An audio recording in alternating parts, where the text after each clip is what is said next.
اچھا، کہا جا رہا ہے کہ امریکہ جو ہے دل سے اور صحیح معنوں میں جو ہے وہ سپورٹ نہیں کر رہا یوکرین کی. اچھا، یہ بات جو ہے نیٹو نے کئی بار کہی اور یورپ نے بھی کہی اور یوکرین تو کئی بار کہہ چکا ہے کہ ہماری سپورٹ جو ہے یو ایس اے اس طرح نہیں کر رہا جس طرح کرنی چاہیے. اچھا، اس ساری ڈسکشن میں جو ہے تاریخ میں لوگ چیز بھول چکے ہیں. ایک کردار تھا ایڈورڈ سنوڈین، جون 2013 والا. یہ وہ شخصیت ہے، تھوڑا سا بیک گراؤنڈ بتا دوں پھر آگے بتاؤں کہ آگے ہو کیا رہا ہے. ہوا یہ کہ 2013 میں جو ہے ایڈورڈ سنوڈین کو جو ہے امریکہ نے غدار قرار دیا، اور اس سے پہلے ہی غدار قرار دینے سے پہلے اسٹیٹمنٹ سے پہلے وہ چھوڑ کے جو ہے ہانگ کانگ چلا گیا تھا. اس نے یہ کہا کہ اس نے وہاں پریس کانفرنس کی اور سب لوگوں کو اکٹھا کیا، اور اس نے کہا کہ امریکہ جو ہے پوری دنیا میں جو ہے لوگوں کی اسپائنگ کر رہا ہے اور چھپ کے جو ہے ان کی سرویلنس کرتا ہے. اور اس نے جو ہے کچھ لوگوں کے نام بھی دیے. اور اس کے بعد جو ہے اس کو وہاں پہ کچھ دن رہا، اس کو پھر خدشہ محسوس ہوا کہ یہاں پر جو ہے امریکہ اس کو جو ہے کوئی نقصان پہنچائے گا. تو وہاں سے وہ نکل کے جو ہے پھر وہ چلا گیا ماسکو. اچھا، ماسکو جب پہنچا، ماسکو سے پہلے اس کا پاسپورٹ جو ہے وہ کینسل ہو چکا تھا.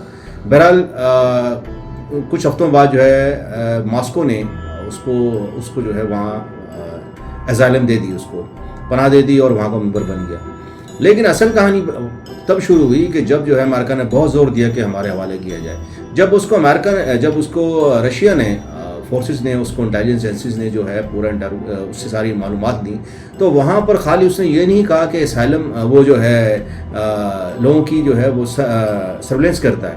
اس نے پورا سسٹم بتا دیا کس طریقے سے کر رہا ہے اور کن کی کر رہا ہے. اس نے سب بتایا کہ کس طرح جو ہے وہ جنرلز کی کر رہا ہے، فوج کے بڑے افسرانوں، پوری دنیا کے، خالی رشیا نہیں تھا، پوری دنیا کی جو فورسز ہیں ان کے کس طرح کر رہا ہے، ان کے اٹامک اثاثوں کی کس طرح سرویلنس کرتا ہے، وہ پورا سسٹم بتا دیا اس نے.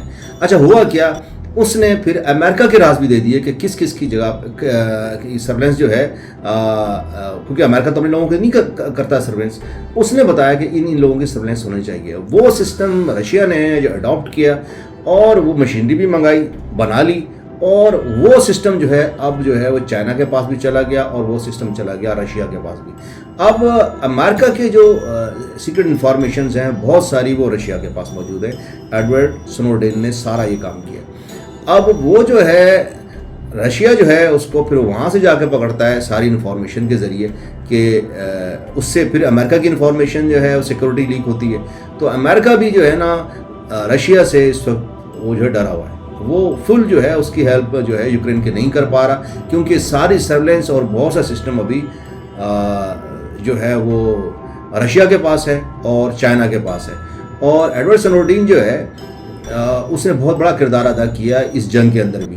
اور رشیا جو ہے اس لیے پور امید ہے آرام سے، اور وہ جو ہے امریکہ کو جو ہے اور دوسرے کنٹریز کو جو ہے وہ آرام سے ان کی سرویلنس کر رہا ہے. وہ سارا سسٹم اس کے پاس ہے. خالی فوج کی افسران کی نہیں کی جاتی، جو اکانومکس ہوتے ہیں، اکانومسٹ ہوتے ہیں، جو پورا جو ہے اکانومکس پہ کام کرتے ہیں سارا ان کو بھی اس کی بھی سرویلنس ہوتی ہے. اور سارے جتنے اہم سسٹم ہیں، کیونکہ یہ سیٹلائٹ سسٹم کے ضرور سارا کام کیا جاتا ہے. سیٹلائٹ سسٹم کا جو اکوپمنٹ ہے وہ ہر کسی کے پاس نہیں ہے. وہ سارا اہم جو اکوپمنٹ جو ہے وہ صرف امریکہ کے پاس تھا.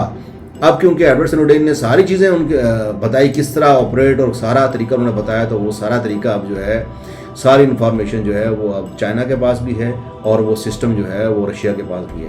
اس لیے رشیا جو ہے میں سمجھتا ہوں کہ جب وہ امریکہ کو اس طریقے سے جو ہے وہ ساری انفارمیشن کے ذریعے جو ہے ان کو جو وہ سٹاپ کرتا ہے، تو امریکہ جو ہے اس طرح کھل کی مدد نہیں کر پا رہا یوکرین کی.